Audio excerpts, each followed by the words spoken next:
That's old hat. You don't need that. Let's bring back the good tracks with the real cats who you knew you, and blew you away with the way they could say what they wanted to say every day. Let's bring back the good old days when cruising with the tunes in the afternoons was in, and human beings were human beings who loved the simple things, not being rough, tough, or rich enough to buy all that stuff. When people drove with their windows open and listened to music and had good times rolling, and they loved singing with the radio. Singing with the radio. Let's bring that back. Ramabo 90.3 on the FM dial. While streaming online, you'll find WRPR is by the people for the people. And let's bring back Singing with the Radio. Singing with the radio. You're listening to WRPR Mawa. Now that's a face for radio.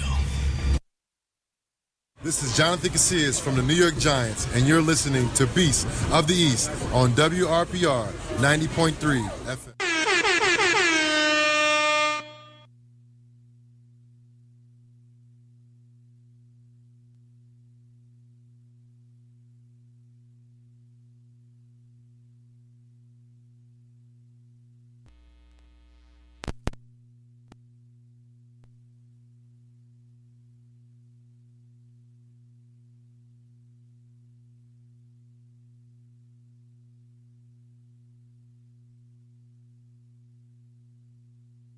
That's a face for radio.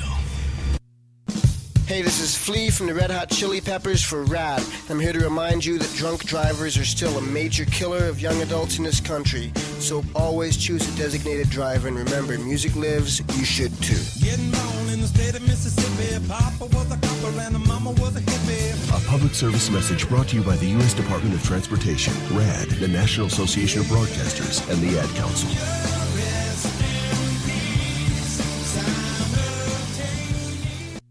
This is Dominic Rogers-Cromartie, and you're listening to the Beast of the East on 90.3.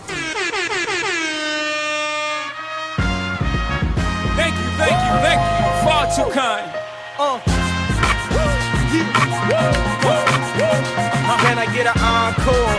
Well, thank you, Dominique and Jonathan. We are the Beast of the East.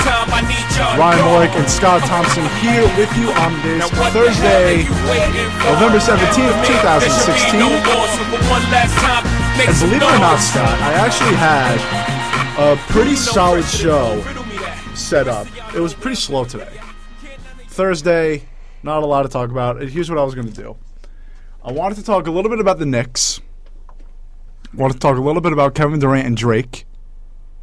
I wanted to talk a little bit about the Yankees possibly getting Mike Trout. That was the rumor that was going around. I wanted to touch again on the NFL going global.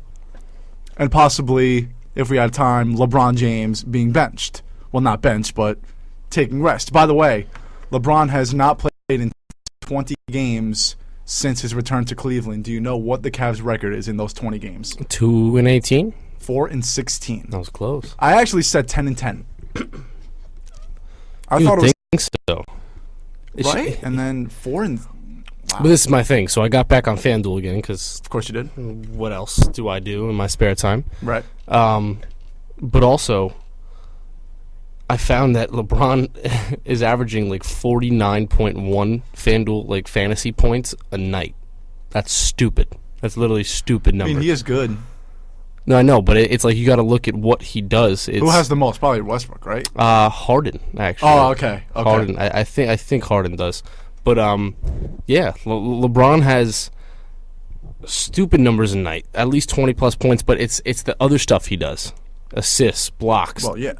Creating turnovers and stuff like that. Every single night, you click on someone's name and then you see points, steals, and turnovers.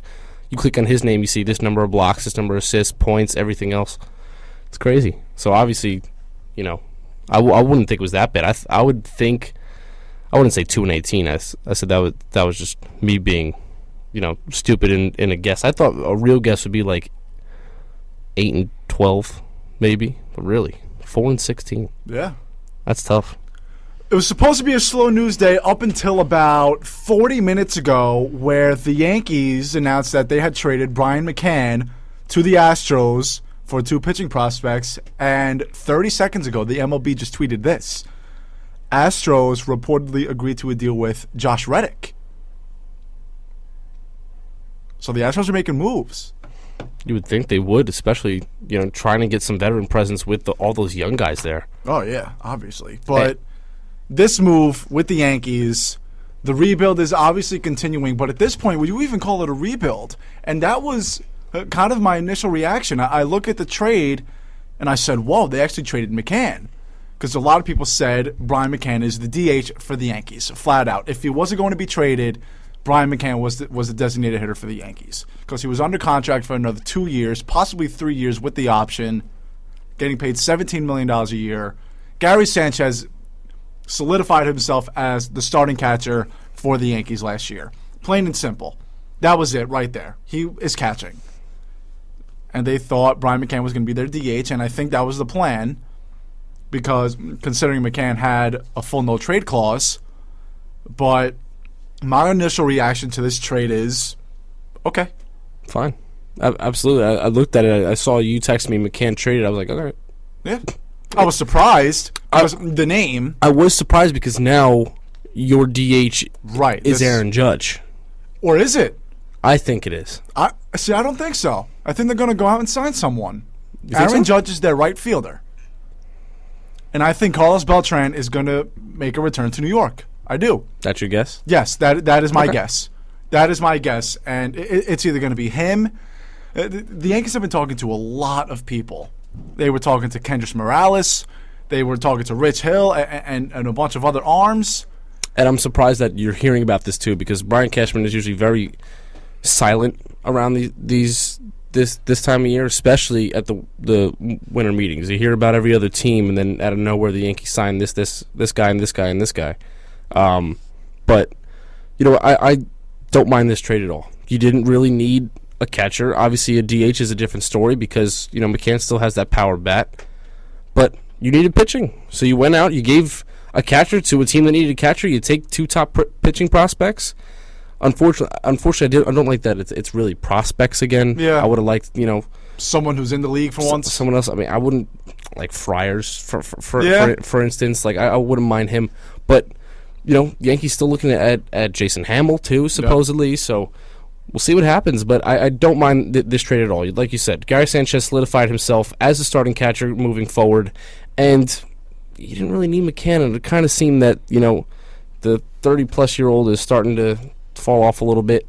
Maybe give him to the Astros, see what he can do with them. And that's what upsets me as a Yankee fan, because the reason why McCann wasn't traded at the trade deadline was because the asking price was so high.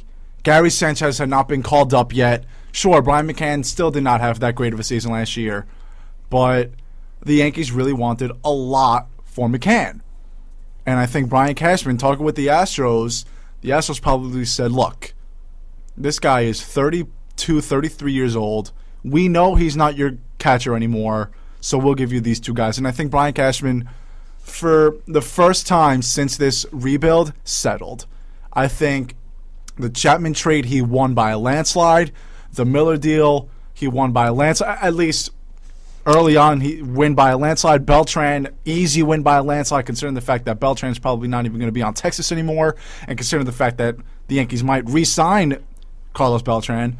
This is the first time, though, that Cashman definitely settled. There's no way that this trade was happening during the deadline.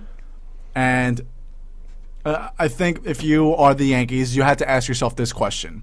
Because the Yankees are paying $11 million for the 30. They owe him $34 million. They're paying 11 of it.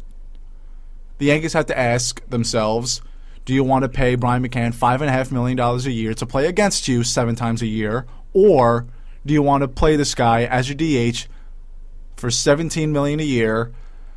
McCann will probably play about 130 to 140 games max and have him hit 20 home runs at most. His career high he hit last year, and I think it was, 27? I was surprised about that because he came into New York. I mean, obviously, Turner Field's not fun to – it's not really a home run hitter's park. So, he was still belting the ball out of there. He was putting up 20-plus a year. But then that's why – I guess, Cashman and the rest of the Yankees front office thought that McCann was going to come in here and, put up 30-plus numbers like, say, Curtis Granderson did when he came over. He loved Yankee Stadium. You thought that McCann would definitely flourish here, and it was kind of more of the same. And I guess, like you said, Cashman settled. He's usually the one to put, like you said, the asking price was up high around the trade deadline last year, and he usually does that. He does the same thing. He did the same thing with Aroldis Chapman. Putting that asking price up high and having the other person make him a deal. Theo Epstein knew that it was going to go in the Yankees' favor, but at the end of the day, it worked out for him. So, I don't mind this trade at all. I figured it would happen sooner than later because of what Sanchez did last year and how this team is creating a new identity with these young players. There are enough veterans that are also not trying to get a walker soon, if that's a good way to put it. But you have Jacoby Ellsbury, you have Brett Gardner, you have other players like that can help these guys and also make an impact. So I don't mind that McCann's leaving, and like you said, a DH is always out there, especially in this free agency period. So we'll see what happens. His numbers with the Yankees: 2014, 232 average, 23 homers, 75 RBIs in 140 games. 2015, his best year: 26 home runs, career high, 94 RBIs, tied career high. 232 average, he fell off big time in the second half, played in 135 games. Last year, 20 home runs, 58 RBIs, 242 average, 130 games. You tell me why the Yankees should pay this guy $17 million a year. Exactly. I'd rather, pay him that, what did you say, $5 million? $5.5 million a year. Yeah, fine. Go right ahead. I don't mind. I don't mind it at all. Find someone else that can use this ballpark to their advantage. Because honestly, McCann didn't. I mean, when he got a good piece, he didn't. When he got a good piece, it was an upper deck shot every time. But he completely fell off. He was injured numerous times. Just slow. Yeah, it's just again, you don't need a guy like that around. So again, McCann, Cashman kind of winning here. Again, I like it. I think. I wouldn't call it a win. Well, you can't tell because of I'm not even saying that though. I'm saying is it a win because Brian McCann is, believe it or not, one of, I believe, 4 catchers with 10 seasons of 20 home run seasons. It's him, Yogi, Piazza, Johnny Bench. Believe it or not. But think about those people that you're talking about though. Those guys hit for average as well. So, McCann... And those guys also hit 25-plus home runs every year, 30 home runs a year. McCann's career high is 26. Yeah. Piazza would hit 40 home runs a year. Yogi hit... His career average was 285. McCann's average with the Yankees was, 237? Yeah. No reason why the Yankees shouldn't have traded this guy. But now the Yankees do have a question mark. Who is going to be their DH? You brought up Aaron Judge, so let's look at the outfield. Assuming Brett Gardner does not get traded, and odds are Jacoby Ellsbury is not going to get traded either. No one's going to take that contract unless the Yankees pay a lot of it. So let's just assume left field Gardner, center field Ellsbury. If Judge is your right fielder, Clint Frazier's not starting the year. I think he comes up after the All-Star break. Yes. But Ty Austin? You could. But I think they like Tyler Austin as a big utility guy. His debut, he played first base. So, what, backup for Greg Bird when he comes back? Greg Bird is the first baseman. Unless if the Yankees really feel that, I don't know what Greg Bird did in the Arizona Fall League, but unless if they feel like he's not ready, which is definitely possible. Because remember, this guy is being bet on to start as a first baseman for the New York Yankees after not seeing Major League pitching for a year and a half, almost 2 years. And sure, when he was up with the Yankees, he was on a tear. He had 11 home runs in 40 games. It was not Sanchez-like, but we saw true talent out of Greg Bird, and then he gets hurt. Do the Yankees really want to plug him and see Major League pitching first day back? My gut feeling says no. I have a feeling that they probably will still plug him in, but Encarnacion's on the block. Kendrys Morales is on the block. Encarnacion's not leaving. You don't think he's going to leave Toronto? Not at all. He's next to Jose Bautista. He's the face of that team. honestly. Astros and Josh Reddick, 4 years, $52 million. Wow. That's a good Already deal. signing some free agents. So, my bet is that they re-sign Beltran, because we can talk about rebuilding all you want. Is there anything wrong with signing a 40-year-old? Yes. Is there something wrong with signing a 40-year-old who hit 300 for you? Honestly. And a lot of people say the Yankees' best player is a 40 before the trade deadline. The Yankees' best player is a 40-year-old. All right, so be it. I don't care who. Does he put runs across the board? Does he get on base? I don't mind it.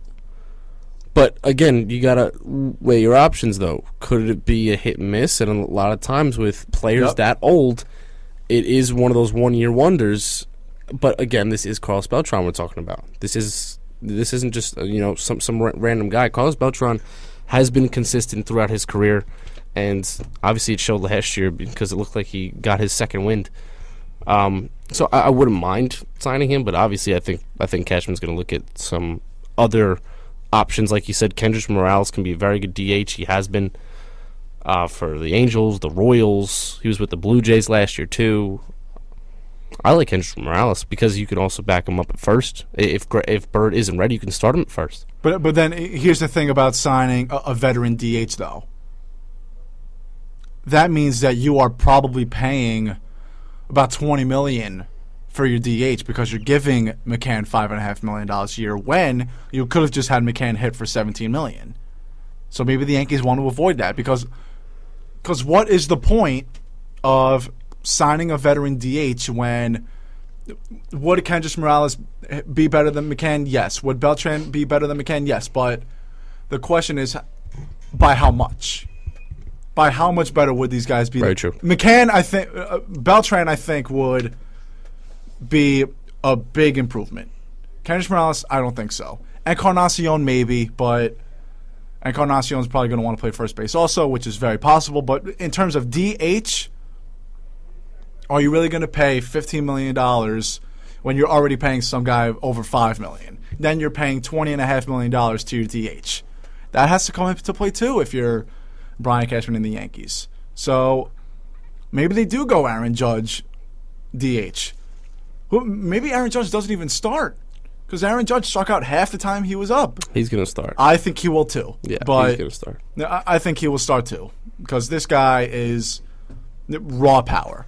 And this is what Aaron Judge does. He's literally following Giancarlo Stanton's timeline. No, he is. Guy comes up, starts striking out all the time, but shows off how well he can hit the ball. When he connects, the ball flies. And this is what Aaron Judge has done at every level of baseball.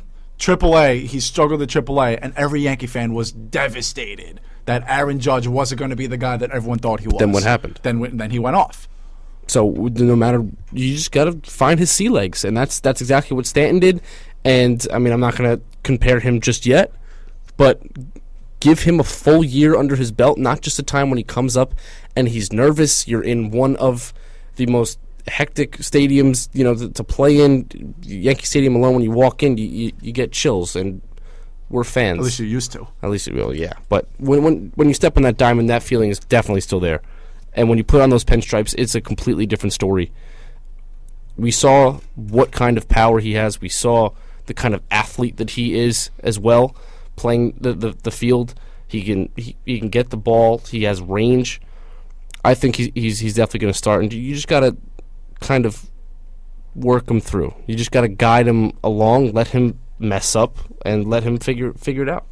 And that's all you can do with these prospects. Is you got to just see what they can do through adversity. And like you said, as he goes up from AA to AAA, has a little bit of issue, but then he finds his niche. I think the same thing is going to happen this year. He's going to get that full year. He's going to start off with the team in April and hopefully get a lot of time to start off. Mike Trout wins MVP second time in his career.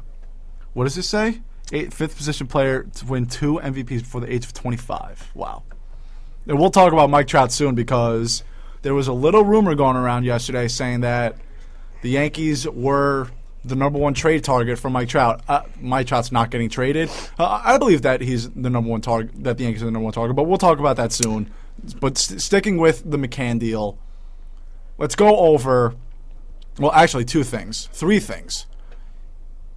Well, one thing with involving 3 players, if the Yankees can somehow get rid of Headley, Gardner, and Ellsbury, I'd be the happiest soul on the planet. Not that Dean and I talked about it yesterday. We aren't in love with Headley, but we both think that Chase Headley's very underrated. Headley has a great glove. Arm, not so good. Glove, great. Gardner, I just think his time has come and gone. Ellsbury is not going anywhere just because of the contract, but if somehow, some way they pulled that off, that would be incredible. But opening day roster right now. Tanaka on the mound. Sanchez behind the plate. I'm going to assume they don't sign Encarnacion or any first baseman veteran. Greg Bird. Castro, Didi, Headley, Gardner, Ellsbury, Judge. DH is... Your guess was Beltran, so... My guess was Beltran, but... Yeah. That's it. If they don't... Now they have to sign someone. The Yankees put them in a position where they have to make a move in the offseason. They did not sign one player last year. They spent $0 in free agency last year. And because they're saving. And let's see how much money they are saving. A-Rod is still on the book, so you can't count that. But Teixeira is gone. Beltran, well, I don't want to come to conclusions yet. But the thing is, you can sign him not for a lot of money, though. You don't have to. You can sign him to a 1-year contract for $12-13 million, probably. I would say less than that because he's hit that. Still 7. I think it's still 8 digits. It's going to be over $10 million. He's hit that 40-year-old mark. He hit 300 last year, Scott. Bartolo Colon just got $12.5 million from the Atlanta Braves. That was the stupidest deal I've. He signed it in a heartbeat because he knows that they're stupid. Of course. He's going to turn 44 next year, and this guy got. Oh my! Wow. Yeah, that was that. That I applauded him on for getting that. Right? That's how desperate you are to give a guy like that $12 million. We keep going though. It's crazy. But look at what they're saving. Teixeira is gone. Beltran is gone for now, but you have that cap space now. McCann, you are saving 17 minus. You're saving $11.5 million this year. CC is gone next year. A-Rod's contract is gone next year. Chapman's contract is now gone. And who knows, they might re-sign Chapman too, which I say that I don't want. I think that you can get a closer, a dominant closer for cheaper. But they have a lot of money now. Like who? Melanson, Jensen. I hate Mark Melanson. Really? I'm not in love with him, but... Playoff time, he cracks every single time. Yeah, that's true. Every time. That's true. The Yankees have a lot of room now, and they're in a position where they have to make a move, which you don't like, but you are confident in that they're younger and they have money to make that move. Mike Trout, MVP for the second time in his career. Now that the Yankees just got more we were going to talk about this anyway, but now it's even bigger question. Should the Yankees even attempt to make a move for Mike Trout? We'll talk about it right here on Beast of the East on WRPR 90.3 FM. Hey, this is Flea from the Red Hot Chili Peppers for RAD. I'm here to remind you that drunk drivers are still a major killer of young adults in this country. So always choose a designated driver, and remember, music lives, you should too. Getting born in the state of Mississippi. Papa was a copper and the mama was a hippie. A public service message brought to you by the U.S. Department of Transportation, RAD, the National Association of Broadcasters, and the Ad Council.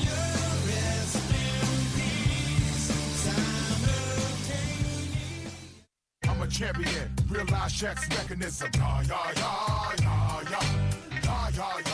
Shaquille O'Neal for RAD. This is not your normal PSA. Don't be stupid. Don't drink and drive. If you're gonna go out and have a good time, it's fine. But designate a driver to drive home. Let's stop the madness. Don't drink and drive. A public service announcement brought to you by the U.S. Department of Transportation, RAD, the National Association of Broadcasters, and the Ad Council.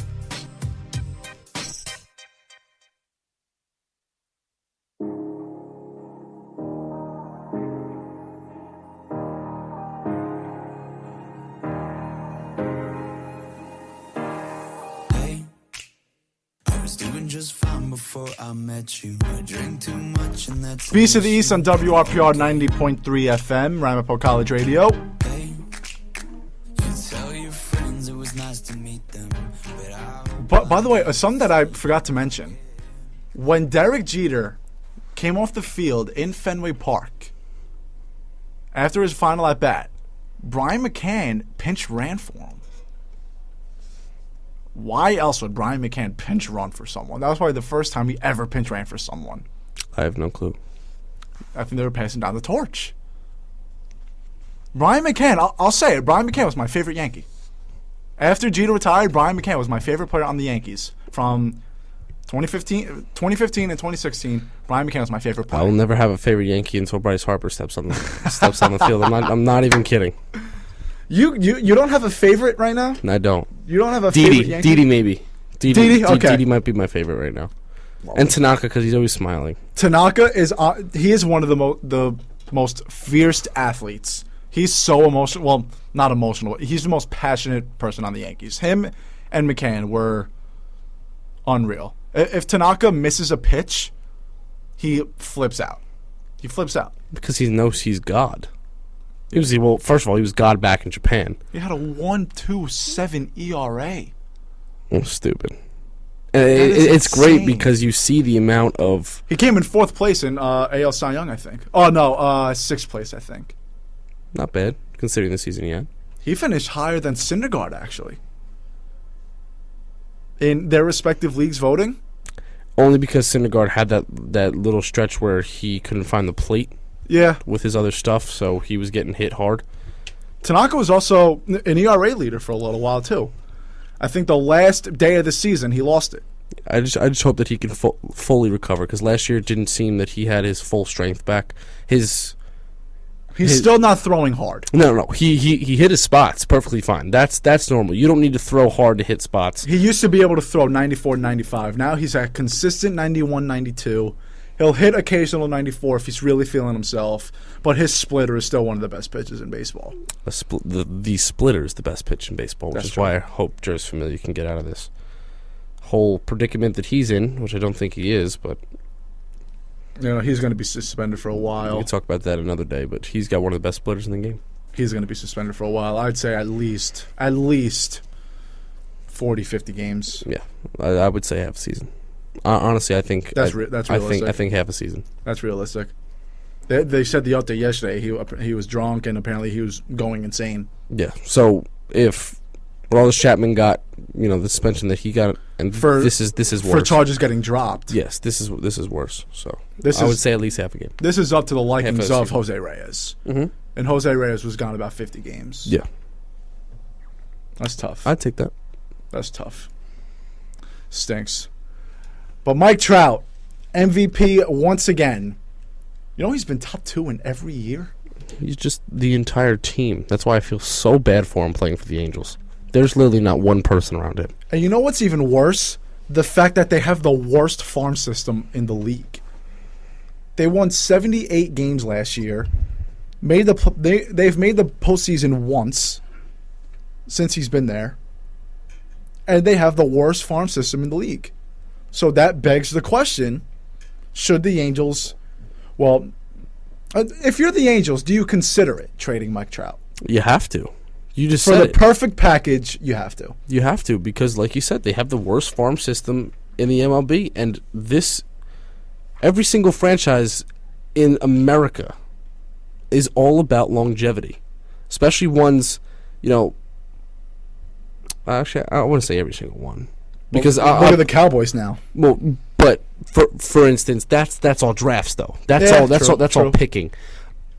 I think the MLB next to the NHL, because the NHL has the AHL and it grooms players. D-League doesn't count because they don't even play with each other. It's all every man for themselves. How many players from the D-League even make it anyway? The D-League, Jimmer Fredette, no. The D-League isn't even considered the minors. It's literally just the D-League. The only person in the D-League that I can think about right now is Seth Curry, but He's getting legitimate time with the Mavericks. Absolutely. Mavericks? I thought it was Sacramento. He signed a deal with the Mavericks. You're right. He was on Sacramento for a while though. He's been playing a lot. He's been playing pretty well. Yeah, no, he has been. But the MLB is all about longevity and making sure that you have a consistent, competitive team every single year. And they have one of the worst farm systems, the Angels, in the entire league. This is why you have to. I don't think it's a matter of yes or no. You have to consider deals, and this is why the Yankees are on the top of the list because of the amount of prospects that they have gotten in the last year and a half or so. So many pitching prospects, but in the case of Mike Trout, you're also losing your leader on and off the field. You're starting center fielder, which is a hard position to, keep all the time. And I think Clint Frazier is absolutely going to be asked for.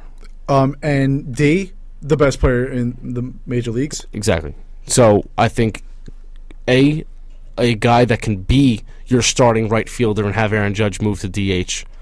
You're going to have to throw him into the package, and you're going to have to at least take 2-3 pitching prospects, maybe.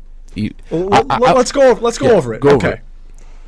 Jacoby Ellsbury has to be in the deal. Yes. Center field.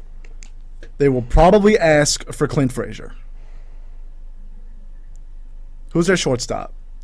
Who? Angels. They have a guy on the Braves, defensive stud, Simmons. They just got Simmons? They had him last year. Angelton Simmons. Yeah. BS. I went to the Angels game last year. Angelton Simmons didn't play, did he? Angelton Simmons went to the Angels. Who played? Oh, Giovatello plays second, right? Yes. Angelton Simmons plays for the Angels since when? Since he got traded last year. See, this is why I don't pay attention to baseball anymore. Everyone moves. Yeah, he did. Haha. You're right. Huh. All right. But he was quiet this year. He didn't even win Gold Glove. I don't think he was playing actually when I was there. Because I went to the game this year. Yeah, but I don't think he won Gold Glove with the Angels. I think it's pitching for them. Their pitching was awful last year. So let's go over it. You got to put Dellin in there. No. You have to. No. Exactly. There you go. If you're the Yankees, they need starters. They don't need relievers.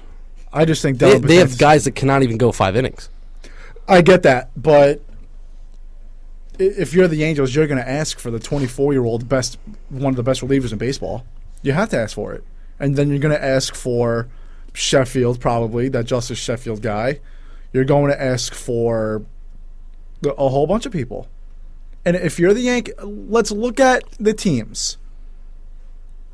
You put Mike Trout on the Yankees with its current roster, and we'll assume you get rid of Ellsbury and you get rid of Betances. Who has more wins, the Angels right now or those Yankees? Do you really want to risk trading away that farm system for baseball is not like basketball or football where one guy can change the entire team. I completely understand that Mike Trout is the most valuable player. I completely understand that Mike Trout is the reason why the Angels won 78 games rather than 62. But when the Yankees are, I don't know.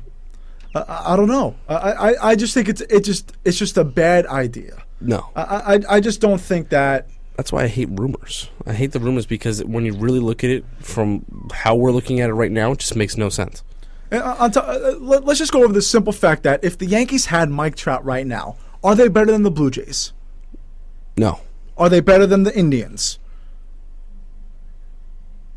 No. Are they better than the Rangers? Are they better than the Red Sox? Yes. Red Sox maybe. Especially now that they lost David Ortiz. But are they still better than these teams? I don't think they are. No. That's why Cashman worked so hard to build this farm system. He's not just going to give it away again. Exactly. This like I've said, this is a whole new identity for this Yankees team. He's not going to keep all of them. No. But he certainly is not going to trade all of them for one guy. Exactly. And that's why, again, we talk about this whole free agency market that's coming up in the next 1 or 2 years. there's going to be tons of other players, Bryce Harper, that is going to pop. No. No, because he's not in pinstripes yet. That's why I'm not all right. I told you. That too. Yeah. So it's you don't need to make a move, such a hasty move like that right now, because honestly, Yankee fans are going to hate that I say it, but you're not in win now mode. They're not. You're not. You rebuild a little bit, then you can go to free agency. You get that perfect mix of your rookies and your sophomores finally finding their niche in the league. They have major league experience, and then you bring in these veteran guys, bring it all full circle. Look at what happened with the Cubs this year. Look at what happened with the Indians this year. A perfect mix of youth and, guys that know the league very well, and it was a beautiful thing, and that's what you saw, and that's what the Yankees can be in the next couple of years. That plays. I love how you said that, because do you really want to trade these free agents when there are guys coming up in a few years? No, that's plain and simple. I mean, it's. If you have them, they are going to have the money. I'll let you keep talking, but I'm going to look at the free agents. And that's why they're going to have the money. Cashman's been saving up for this. He always has a master plan, whether he's silent, whether he's vocal, doesn't matter. He has a plan. He's always 2 steps ahead, and that's why I feel like the New York media hates him, because he puts on a straight face after trading away Robinson Cano and stuff like that, because he knows exactly what he's doing. Most of the time. I mean, obviously it's up for speculation, but McCann knows that. Why do I keep saying McCann? You keep screwing them up. Cashman knows that in a couple of years there are going to be a lot of guys up to Mike Trout standards, so to speak. I mean, obviously Mike Trout is the best outfielder in the league, in my opinion. But there's going to be guys up there, 2-3 guys that you can go out and go get and make your team 10 times better, and hopefully those baby bombers are no longer babies, and they are, full-fledged veterans that know how this league works, can endure that 162-game season, and put wins up on the board. The Yankees' finishing payroll last year was $214 million. It was at $218, and they traded Nova. Thank God. Unfortunately, you have to. Actually, A-Rod's not even on here, which I find surprising. I mean, I guess if you're not on the roster, then. So I'm guessing that that's still one of the highest payrolls in the league. Well, yeah, because the Yankees owe A-Rod $21 million for this. I'm saying in general, even if you said A-Rod wasn't even on there, it was $214 million. Yeah, it was second in the league. But this computer's being slow now. But you get rid of $23 million in Teixeira's contract. Now you're under $200. You are getting rid of $11 million for McCann. So bring that down to about $189, which is the all-time Yankee magic number.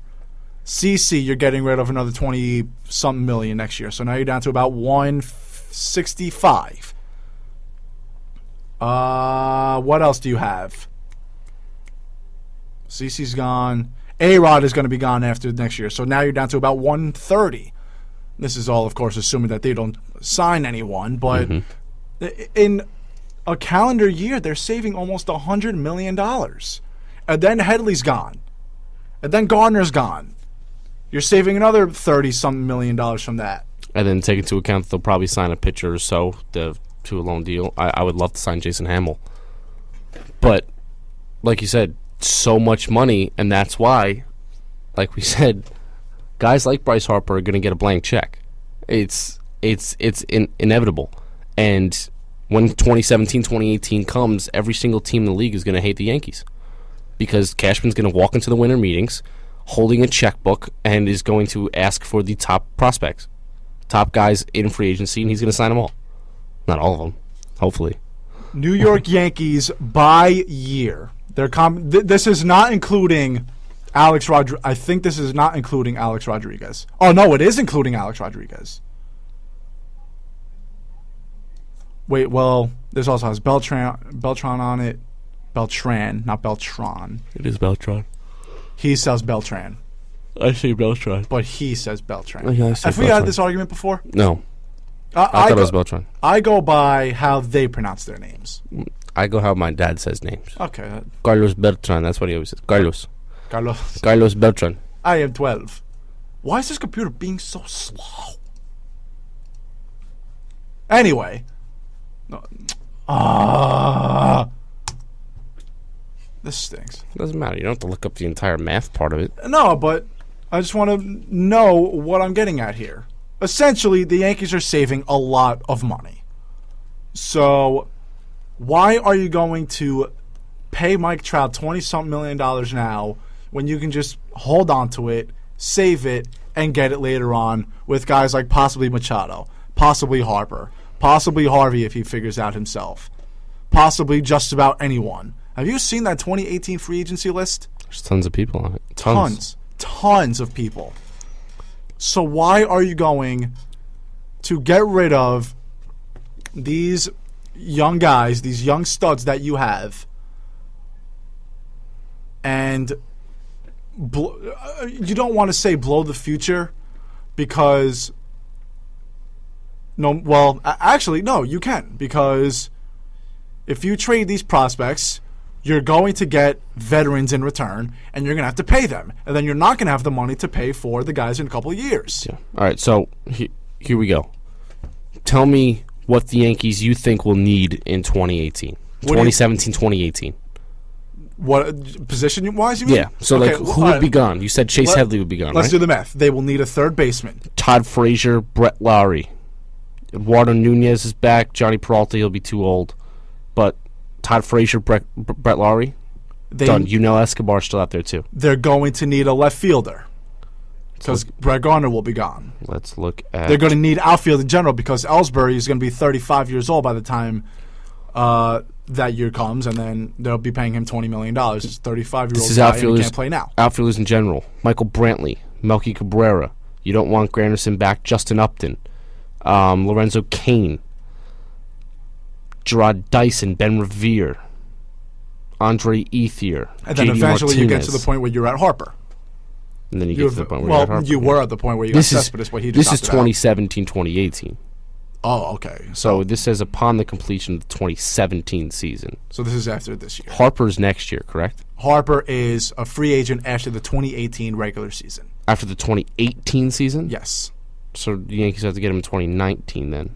Correct? He will be classified as a 2019 free agent. Yes. Well, that's boring. Yeah, you got to wait a little while. Now. Yeah. But that's what we're getting at, though. Why are you going to get rid of all these guys to pay for something now? And on top of that, championships are not guaranteed. We can say this about the 2019 Yankees. I joke about it all the time, saying they're going to win the World Series that year because they're probably going to have Harper. They might have Machado. They might have Harvey if he figures himself out. They might have guys like Michael Brantley, and I can't remember the list right now, but I know Clayton Kershaw can opt out of his contract. David Price can opt out. Don't want David Price. Never mind. But can't pitch in the AL East. Yeah, exactly. Physically can't pitch in the AL East. I don't know how it works. Can't do it. But we were talking. One more thing, I guess, before we go to breaks. We got about 17 minutes. 17 minutes left. Would you be surprised if the Yankees try to go sign Justin Turner? Right now? Yeah. You talk about Greg Bird. This guy plays first base. How often? He can play a lot if he needs to. And third. Chase Headley. I think if you have Greg Bird, you just keep him there. I think if you have Greg Bird ready, you're not going to sign a guy for long term. Justin Turner's going to look for a long term contract. But my thing is, he can be a DH as well. True. Consistent hitter. I don't know. I figured if you want to go after someone other than a pitcher, because I feel like that's all McCann. Dang it. That's all Cashman is going to do. I don't know why I keep getting them mixed up. I think that's all he's going to do for agency, though. 12 F-bombs, too. I saw it. I held it. I saw it. I said, dang it, instead. I think all he's going to do is go after pitchers, but if there's any position player to go after, I think Justin Turner would be a good one. They've been going after a lot of pitchers, though. They have a lot of pitching prospects now. And a lot of this guy that they got from the Astros, I think it was either Abreu or Guzman. Those are the two guys that they got. One of them was the 7th best prospect for the Astros. So Brian Cashman and the Yankees are indeed making moves. Enough baseball for the day. We're going to talk a little bit about some basketball because LeBron James sat out last night against the Pacers, And a lot of people are not happy about it. And, I mean, this has been the thing with LeBron for a long time, but now it seems that Tyronn Lue and the Cleveland Cavaliers have more of an outright plan for LeBron James and his minutes. We'll talk about it right here on Beast of the East on WRPR 90.3 FM.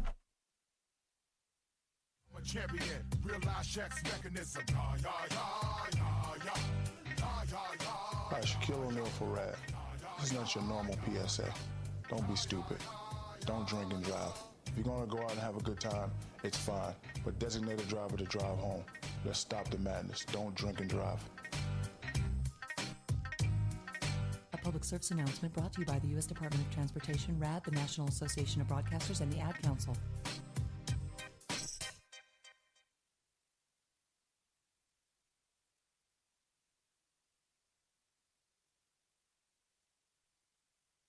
It's perfect. It's unbelievable. It's a miracle. It's a TV dinner. It's WRPR, Mama Ramapo Radio. It could change the world.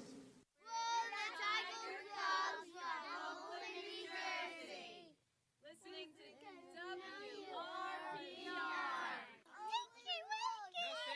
WRPR. 90.3 Ramapo Radio, WRPR Mawa. Ramapo!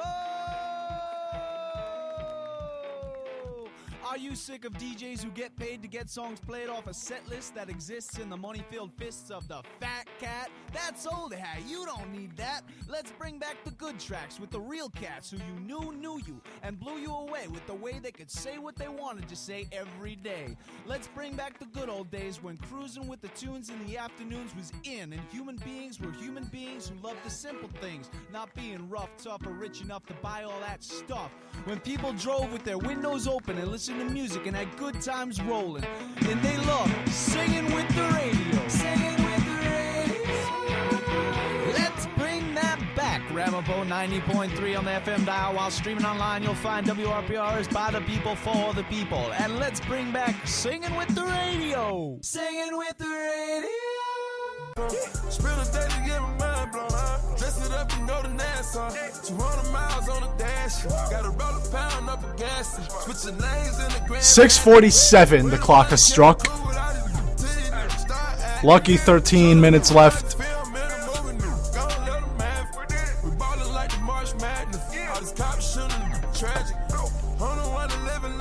How's your day?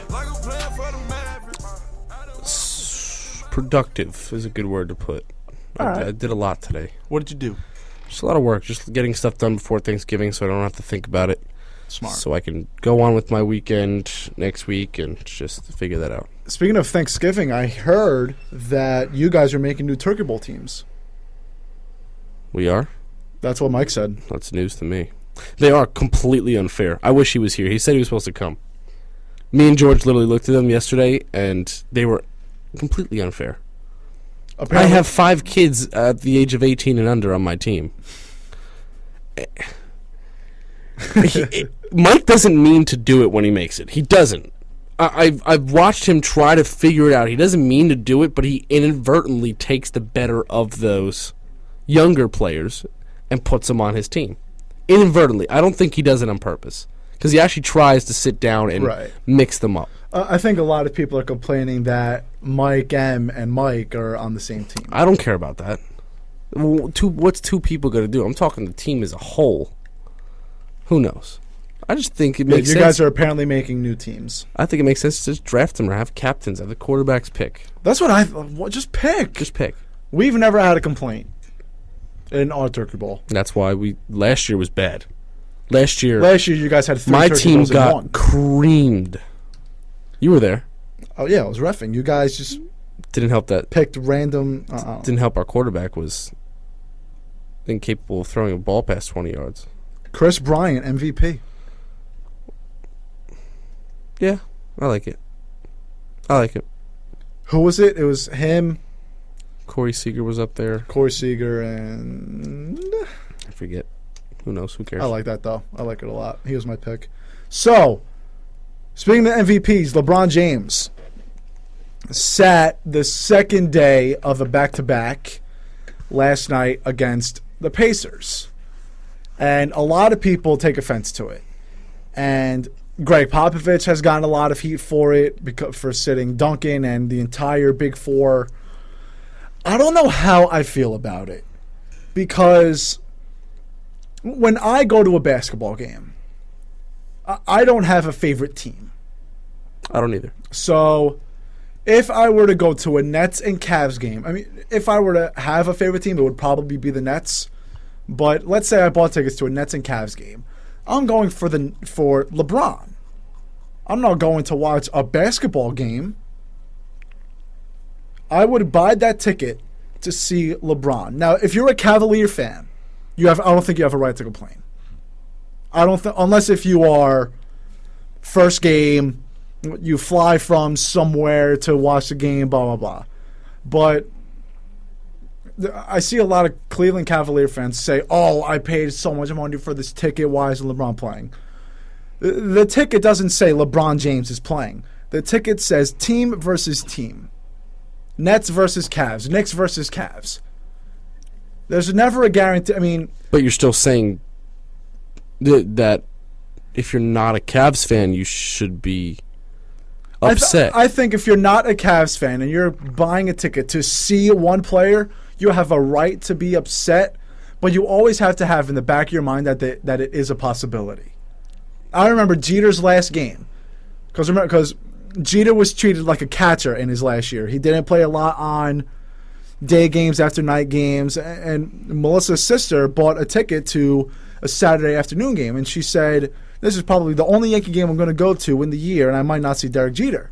Luckily, he played that day. I think he DH'd, but people just have to remember that in most cases, you're not there to see a particular player. Maybe if you are a team of a Western Conference team, because that is where I can understand you are upset. Let's say you are a Sacramento Kings fan, and the Cavs are going to Sacramento second day of a back-to-back. That's the only time LeBron is going to go to Sacramento in that year. Then I can understand you being very upset, because then you know you can't see him again for a year. But when does it get to the point where you have no right to be upset? It's selfish. And you also have to remember, it's part of a winning mentality too. Players don't care about fans, whether you like it or not. They don't. Devin Booker might after getting ejected and signing an autograph. That's a different story. But players like LeBron, a guy that is LeBron, your franchise player, the best player in the league, he is trying to stay as long as he possibly can. And that's where this rest comes into play. They're not thinking about fans and who they're playing and maybe this fan paid this much money just to see you. It has nothing to do with that. The system worked last year. The Cavs won the championship. LeBron sat a lot. You had other players sitting as well. Kyrie took a seat. Kevin Love took a seat. It makes total sense because, especially for LeBron James, he is getting old. And he's not going to somehow, unless there's some secret lab where he's trying to stay young forever, he's going to, he's going to get old. He's going to get tired. And he's just trying to conserve his body as much as possible, even though supposedly he doesn't need to. I think they did some tests, supposedly. I'm not sure. I don't believe this. You heard that? That has the body of a 19-year-old? I mean, it kind of shows when he's 30-something years old and he's still flying the way he does. But still. When I first read that headline, I thought it was, built. And I was like, oh, I must have the body of, a 5. I mean, yeah. I believe, yeah. But it's something that I don't think that fans or basketball fans should get mad about, because it's just a player trying to conserve his body. Everyone brings up baseball. It's a 162-game season. You don't see these guys resting all the time. It's a completely different story because baseball, you're standing around. These guys are sprinting up and down, moving left and right. And you do see players resting in baseball a lot more often than ever. This is a different sport because of the grueling. It's a grueling season. You're sprinting up and down. It's a lot of strain on your bottom half. Instead of, if you have a sore arm, you put a little ice on it. When your knees hurt, when your thighs hurt, when your legs in general just hurt, it's a different story. And LeBron James is just trying to conserve his body and stay in the league as long as possible and make sure also that he is golden for playoff time. That, add some rest. And you can't be playing. It's hard. I mean, try playing 3-4 games of total basketball every week and giving 100%. It's hard, and that's why I can't get mad at LeBron at all. I understand where Coach Lou is coming from with this as well and trying to bench different players, and Coach Popovich as well, especially Popovich. With all those old guys over there, you want to keep them healthy for the playoffs. I'm sure he'll do the same thing with Gasol. Oh, absolutely. But I understand if you're a fan and you really want to go see LeBron play, fine. I would be a little mad at first, but I understand it. No, I understand it, but again, not everyone is as rational as me and you. Right. And let's say we bring our kids to the game. 20 years from now, when we have a game, and our 5-year-old says, "Oh, let's see LeBron." Well, LeBron will have been retired, but you understand where I'm coming from. That is heartbreaking. That's heartbreaking for a parent. That's heartbreaking for a kid. But hopefully, a parent would be rational enough to say, "Hey, they have to rest." And obviously, if the Cavaliers are willing to risk it, like you said, it's working. LeBron James has been out for a game for rest 20 times. They're 4-16. Do you think the Cavs like losing? No, but it's obviously working. What does LeBron James do every time the playoffs start? What does he do? Shuts off social media. Shuts off social media. We can laugh about it all we want. The Jimmy Kimmel thing with Guillermo. LeBron didn't say a word to the guy. Why? Because he doesn't acknowledge him. So focused. And that's just how LeBron James is. I wonder what he's like. I wonder what he's like at his house during the playoff time. He must be the scariest guy in the world. He probably doesn't talk to a soul. I'm sure he doesn't talk to his family at all. I'm sure he's literally like a robot day in and day out. He is. But you brought up the 4-16 record. Would you rather him being 4-16 in the regular season when he's sitting out, or would you rather be 16-4 and have him not tired in the playoffs? Exactly. So that's why this happens, and it shows you how much of an impact he makes on this team. It's self-explanatory. We don't have to talk about it anymore. When LeBron James is on the floor, your team is 10 times, 15 times, 20 times better. That's why he needs to get rest during the regular season, because when playoff times comes, you want him at 120% at all times, and that's what happens. Don't complain about it. Don't get all selfish because you bought a ticket to this game. The guy is trying to conserve his own career, plain and simple. I've been to a couple of Yankee games where Derek Jeter sat. I've been to games where A-Rod sat. I've been to games where... Never been to a game in the Jeter era that he has sat. Really? I'm sure I have been. I don't remember, even but I'm spring training. Really? The 2 spring training games I went to, he played both. I've been to games where we've seen nobody's play. But I'm too big of a Yankee fan to sit there and say, well, I paid for this ticket. I want Jeter to play. No, again, if I were to buy a Cavaliers ticket and LeBron James did not play, I would be pretty upset. Yes. Why? I'm not going there to see the Cavs play. And I'm kind of going against what I said a couple minutes ago in saying the ticket does not say LeBron James versus insert team here, but you have to understand that, like you said, the players don't care about the fans. They don't.